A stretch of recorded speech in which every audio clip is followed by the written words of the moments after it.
I'm trying to remember,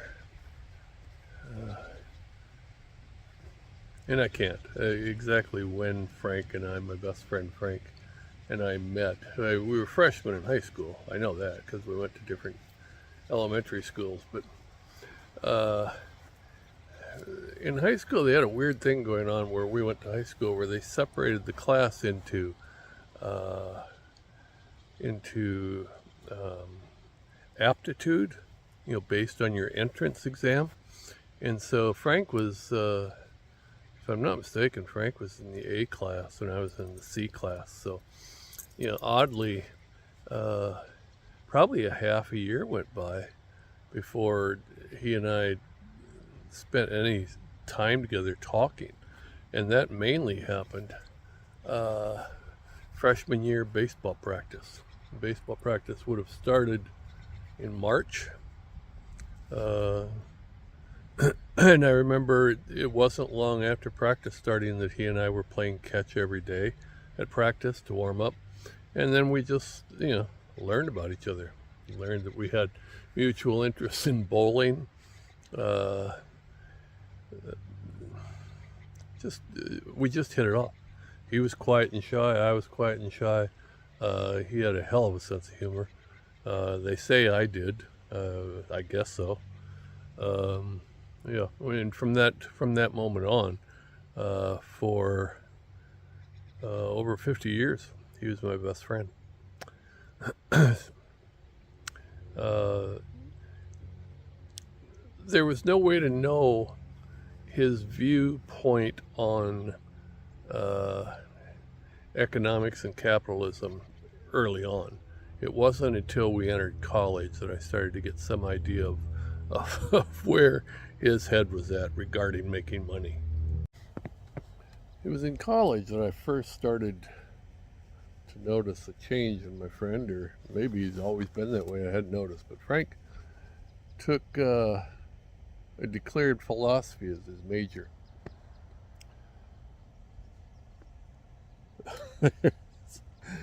there's, there's absolutely nothing you can do with philosophy as far as making a living other than getting your master's and being a college professor.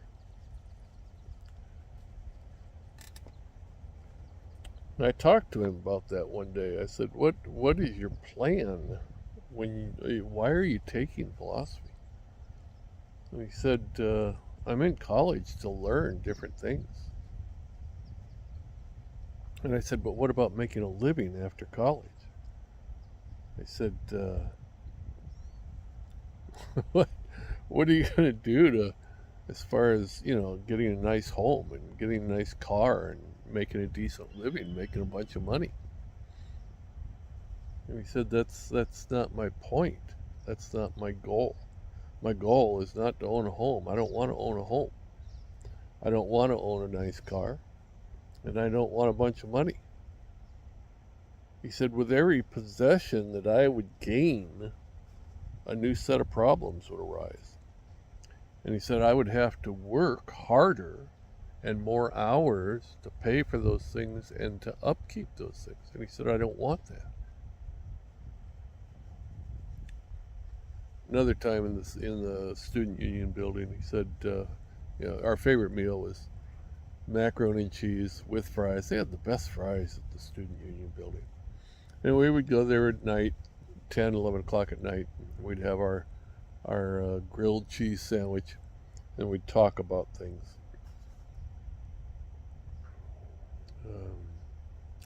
And in philosophy class, he had been learning about.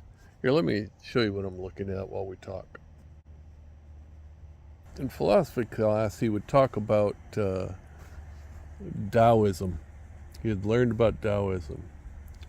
And he said he could really buy into that. Because he said the whole point of life, according to Taoism, is to live in harmony with the rest of the world. To live in harmony with the way. And he said, "Bill, I don't need to work long hours." He said, "Stop and think about it."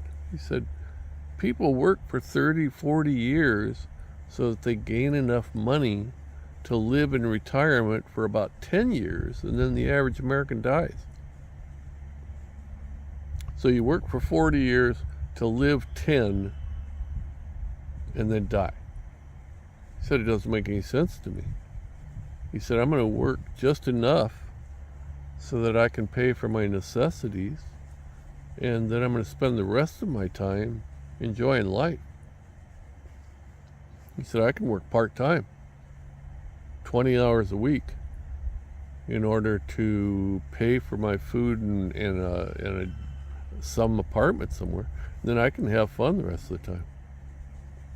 He said, that makes sense to me, not the way everybody else is doing it. Really, for all the time I knew him after that, until he died 5 years ago, he stayed true to his word. He would work part-time jobs. He'd work at a bookstore, 10, 15 hours a week. He'd work in a cafe washing dinners for 20 hours a week, and he'd save up enough so he had a little extra, and then he'd quit. If he didn't have enough money, excuse me guys, I'm just trying to get this right, whatever. If he didn't have enough money for rent, he would couch surf. And that was perfectly all right with those of us who let him stay with us. Because, for me, I considered Frank a brother. I didn't care if I was working and paying for the apartment. Didn't make any difference to me. I enjoyed having Frank around. I loved him. I've gotten comments before about, like, how could you let somebody freeload off of you? Well, because he was family, and it didn't feel like it was freeloading to me. I was jealous. To tell you the truth, I was happy that just one of us was living a dream like that. And I loved the fact that he was at peace. I wasn't at peace. Not at all. I was scrambling to pay bills, to keep a wife happy. Then there was a child, and providing and trying to find a better job, and then working 2 jobs because we had spent too much, and blah, blah, blah, and the hamster wheel, and oh my God. Meanwhile, Frank was working part-time and going hiking when he wasn't working part-time. Or he was just sitting at the park watching the animals. Tell me who was the smarter of the two of us. And yeah, I'm not blaming myself. I was raised to believe in that you worked hard and you bought a home and you bought cars and you got married and you raised, and that I bought into that early on. And by the time I realized what a crock of shit it was, I was knee deep in it. And I was married to a woman who there was no way in hell she would consider selling everything and going back to basics. That wasn't going to happen. I guess the hardcore guys would say, well, you still had choices. And yeah, I did. I did. But I didn't take them. I just kept working like the good little worker bee that I was. And Frank, he just kept living his lifestyle, staying in harmony with the way. But I'm going to say, for about 40 years after college, he didn't own a house. Didn't own a new car. He stayed true to the Tao. He stayed true to Lao Tse. He stayed in harmony with nature. The way he didn't care about the trappings of capitalism. Didn't care at all. I would get him part-time jobs. I got him warehouse jobs that were paying really good money. And he'd work about 2 weeks and he'd quit. And he'd say, I don't like to work. And as ridiculous as that sounds to most people who are raised to think you have to work hard, he was just being honest. And really, if you're not doing something you absolutely love for a job, that's honest. He didn't want to work. He didn't like working. He would rather go out and do other stuff that he enjoyed. And since he didn't have a career that he loved, hell, he didn't have a career, period, there was no reason for him to work full time. And since he didn't want any possessions, he didn't care. For as long as I knew him prior to owning that house, he lived in studio apartments, or he split the cost of studio apartments with somebody else, and then there'd be two cots there for them to sleep, and they sometimes would put like a dividing curtain between the, but he just lived that way, and he was much happier, much happier than I was. I guarantee that. And my unhappiness led to my feeling that I was inadequate. Do you see how absolutely incredibly ridiculous this is?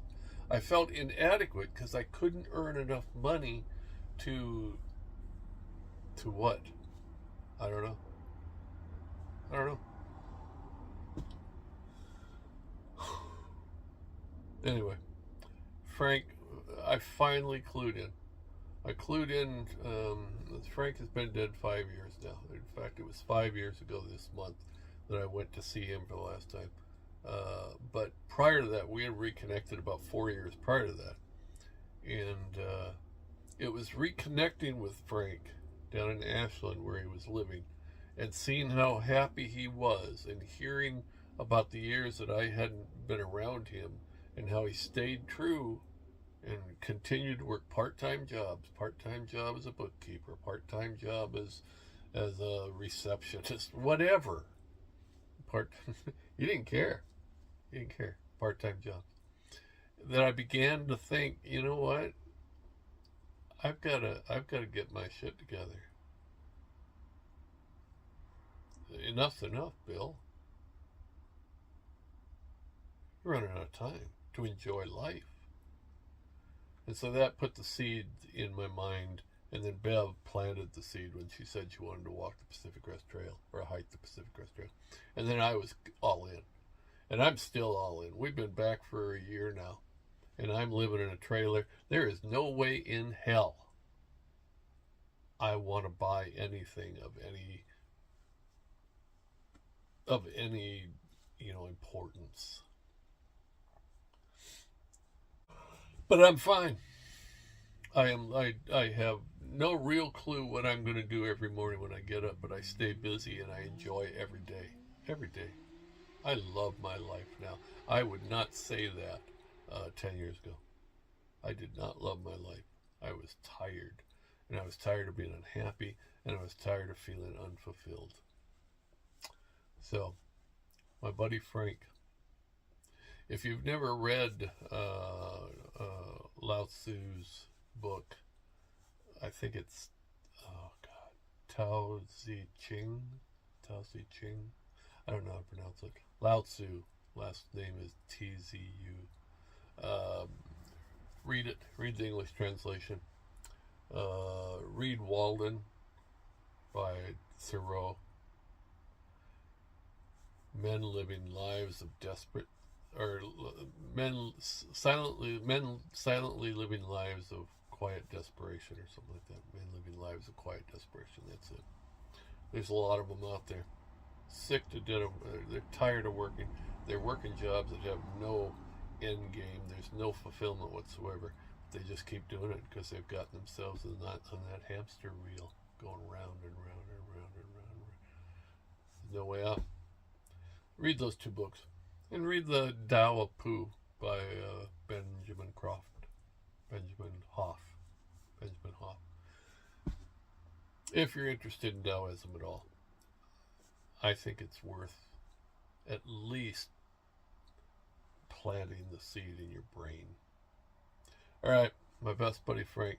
This might be one of my last. I don't know whether it's going to be my last videos. I don't like spending time on the videos. I would much rather write. But then I'm going on a 2-week road trip, and I'll probably take photos or videos of that, and maybe I'll post it. Some of the small towns, some of the people I meet, because that's why I want to go. Well, it's one of the reasons I want to go. Anyway, Frank, my buddy, I miss you, buddy. 5 years now.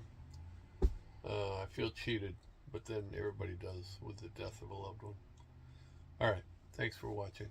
I appreciate you, patrons. I am indebted. You guys are fantastic. Thank you. Bye.